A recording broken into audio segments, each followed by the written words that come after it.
Adjuster defines a journey as traveling from one place to another, but in Journey to the Overland, you'll do a lot more than just travel. From the moment your character leaves his hometown, you'll begin to experience the encounters and adventures that could only take place in Journey to the Overland. Whether you're new to fantasy gaming or an old role-playing veteran, you'll feel right at home, yet uncomfortably new to the world of Overland. Far more than a board game, but not quite role-playing, Journey to the Overland combines the best elements of each. Set in a world where sorcery, magic, and might are the greatest powers, and surviving is the only law, Journey to the Overland gives you what the other games won't, a chance to tackle it all alone. With its unique encounter cards, various scenarios, and extensive use of non-playing characters, you have everything you need to enjoy hours of travels and adventures. But the only way to truly appreciate the commitment and dedication that went into this game is to grab your favorite figure, grab the dice, and start playing. Welcome to a way of gaming you will never leave, because once you begin it, there's no returning from. A Journey to the Overland. Hello everybody, this is Dino Ware, and this is going to be the first and hopefully what will be a series of videos on how to play and how to set up Journey to the Overland. So I've been thinking about how to do this, and what I've decided to do is rather than try to go over the whole game in one video, I'm going to do separate videos on different parts of the game. So the video we're going to do today is specifically we're going to be looking at the game map.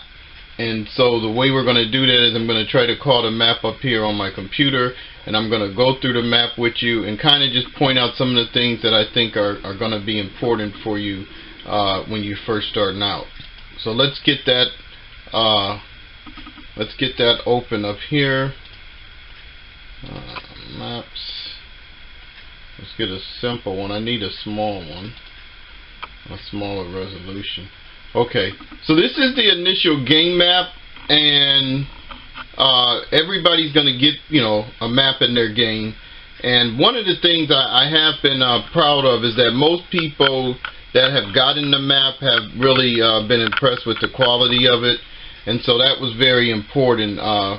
Matter of fact, before I started on the rule book or anything else, one of the things I made a conscious decision to do was you know, make sure I got the map the way I wanted it, the quality. So to start the game, everybody's going to start here in Milestone, and I'm going to kind of zoom this in a second to make it clear.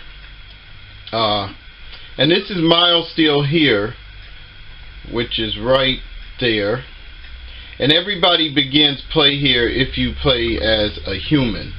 And if you go to page 11 in the rule book, where it's going to speak about your daily actions, right underneath the section on daily actions, it indicates that you can begin play as one of three, actually I think it's one of four races, which is a human, dwarves, elf, or native overlanders.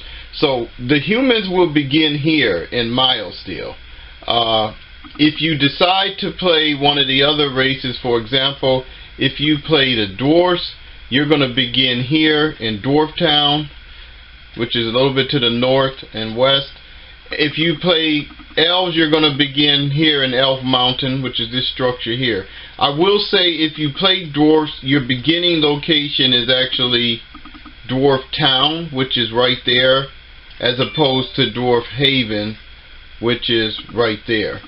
If you play a native overlander, and just for those who aren't familiar with the history, if you haven't read it yet, the native overlanders begin here in King's Castle, but the native overlanders are basically the race that's native to the world of Overland. And as you get into the backstory of the game, you will see that Overland is actually a world that was formed through a cosmic cataclysm that pulled parts of different worlds from different histories in those worlds together. But the Overlanders are the ones that were originally inhabiting. They begin at King's Castle. They're going to have less endurance and less ability skill than humans, because you know, their races aren't as hardy. Their environment was not as tough as the Earth environment that humans are from. So that there is going to give you an idea of, you know, your first exposure to the map and your way around. That's kind of a wide shot there. The next thing I do want to discuss is, you know, what are you going to do when you start out? Now, for most players, you see Miles still here, and your first inclination is, well, you know, I'm going to start heading north. I would not recommend you do that. And one of the reasons I don't recommend you do that is because of the terrain. First of all, you've got the swamps, which are basically cutting off the whole northern part of Milestone through here. And one thing you will realize, even though this doesn't look like a lot of terrain, when you're trying to determine what terrain you're in for encounters or getting lost, you go by the terrain you're entering. And so if you have a map here where part of the terrain you're entering is still swamps, then that's considered swamps. So, you know, humans travel at 2 hexes per day, so to get through these swamps would actually take you 2 days of travel, because you'd have 1, 2, and then this is considered swamp because you can see the color is just starting to change. So that would be, 1 day would get you to 1221, the second day you'd be at 1321, but you know, depending on how farther you could push on the second day, you might end the day there in the swamps. And the swamps are pretty harsh. If you go to page 14 in the rule book, it'll tell you about the different terrain, including the swamps, which is on page 15. And when you're in the swamps, you have a chance of catching swamp disease or other sicknesses and encountering creatures that are only native to the swamps. In addition, you have desert terrain. And you can tell the desert because it's this lighter area here, this band of clear hexes, which is basically your desert terrain. And so I would also try to avoid that, because again, depending on where you hit it from, if you come through here, you're going to go through swamps at 1321, 1420, you're going right into the desert. And there is an oasis in 1420, and if you look in the rule book on page 14 again, it tells you about an oasis. Normally if you're in the desert, you have to eat double your daily meal, except for if you stop in an oasis hex, in which case you don't. And you eat your meals at the end of the day, so it would go by where you ended your movement at. But what I would recommend you do is you start here in Milestone, you move south, and you go to Zafton. This is probably a day-and-a-half trip, 2, 3, that's all open land.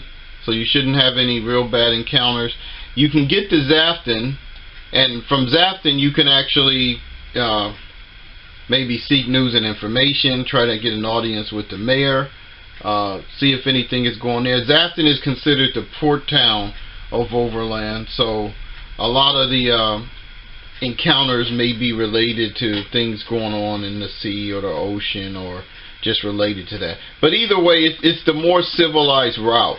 Now if you wanted to kind of stay in the area where you're at, you could go down to Warrior's Bane, and I think Warrior's Bane is the location of the Knight Swift. I think he's the king's third knight. He resides here at Warrior's Bane, and you really can't visit him as an action, a daily action, but you can go down here and travel through here. Normally if you're moving through these coastline buildings, you know, there's no provisions or anything you can get there unless there's something specific in the rules that is the reason you're going there. But you can go down here and you can maybe have some encounters. You know, if you kind of hang out in this southern area for a while, you can get encounters, build up your experience points and your strength and so forth. And that's one of the things you're going to want to keep in mind as you do start to play and you kind of decide what you want to do, because a lot of the in the future, a lot of the skills, especially the advanced skills section, which begins on page 48, is tied to your initial characteristics. And the way you're going to do your characteristics is you're going to roll I think it's like you roll 8 different results and then you assign them. And so what I would do is, before you start assigning them, if you have an idea of what kind of class or skill you want to get later, you go to page 48. Most of your basic skills aren't going to require any kind of special characteristics or minimum, but almost all of your advanced skills will. So that includes the fighter, barbarian, cleric. All of these, there's going to be a minimum characteristic score that you would need in order to purchase that skill. So for example, a cleric has to have a minimum wisdom score of 70% or higher. And normally in the game there's not a lot of ways to increase those. So you want to kind of decide early on what your objective is going to be, what it is you're most interested in trying to do. Let me zoom that out a bit. Okay, the next part of the map that I wanted to go over with is, I just wanted to kind of explain some of the locations and things on the map. Now, the first one I want to go to is right here up in the Firetop Mountains, kind of where the Firetop Mountains meet Yeti Mountain. If you look at these hexes here, which is hex 0913 through probably beginning here in hex 1212, this brown line is actually a road or a pass that runs through here. And if you go to the rules on page 16, roads or passes allow you to move 1 hex more than normal. Normally in mountains you can only move 1 hex at a time. So basically, if you enter from here, you can cross these mountains moving at 2 hexes per day, as long as you're using this pass or this road. And so that is an actual map feature. I don't want anyone thinking that's just, you know, an illustration effect.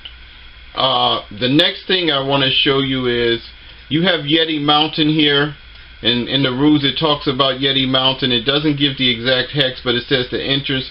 This is the entrance there, and that's hex 1309. And the way entering Yeti Mountain works is, if you enter here in this hex and you decide to travel along the mountain, then that's what you do. You would move, you know, pretty much south down the mountain, coming down this way, heading into Dwarf Town, and it's within this kind of this limited mountain range until you pretty much get to where Firetop Mountain begins, which is this range here, where you can see the kind of darker tops that the Yetis are encountered.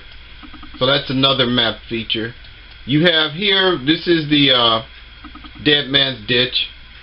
It really has no real game purpose. It is a place where you can go bury NPCs, and there's other things that sometimes will take you there, other encounters. You have a river hex moving through here, and I think again, if you go to the terrain effects on page 14, you will see when you get to a river, you have to stop. So characters on land must stop at all rivers before crossing. So the way that would work is, if you're getting into this hex 1510, for example, from 1511, you can't proceed past here. You have to stop in 1510, which is the river. You can then cross the next day over into 1509.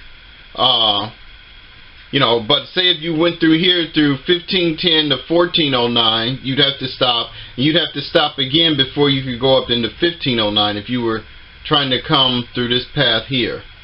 So that's the way your river hexes work. You also have your coastline buildings, and this is one here, that's Demon's Bane.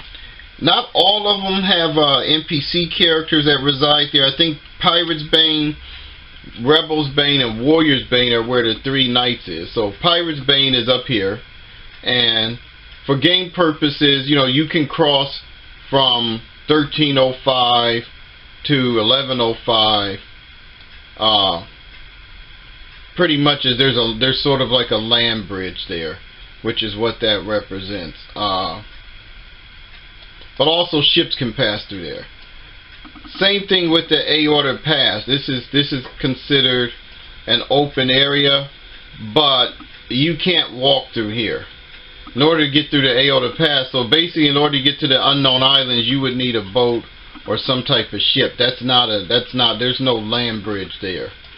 And these are the unknown islands, which have their own set of encounters. So you have Igloo up here to the north. You know, very few people might actually make it that far to get to Igloo early in the game. Heading back down south and east, we have King's Harbor, which really, King's Harbor really only plays a role as you start to get troops and things come up in the game as far as combat and stuff like that. Then it comes into play. But right now, there aren't any rules where you visit it or do anything there. It may be in a supplement later.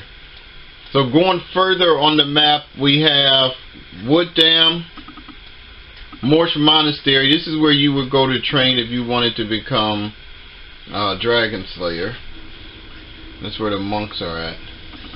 And then you also have the Dragon's Home, which is located here in Hex 1819. You see this entrance here.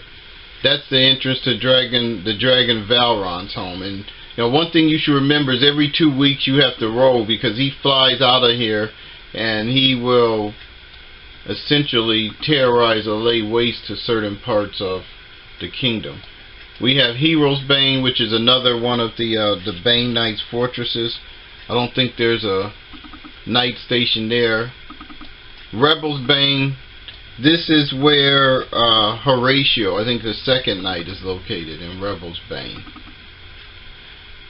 Going on from there, you have the Blue Bridge, which is basically a land bridge again that gets you from the main part of Overland to what's called the Darkmen's Domain, which has its own rules section. I think it's toward the end of the rule book. The Oracle of Light, which you can visit. And again, this is considered a land bridge here, so you can actually cross over from this continent into the Oracle Light. It's only separated like that in order to allow ships to go past, meaning a ship can actually pass through here as you get to owning ships or boats or other vehicles. So having pointed that out, that's kind of a good overview of the map. I mean, that's kind of some of the main details of the map that I wanted to point out. In the next video, what we're going to do is we're going to look at the game cards. So, see you then.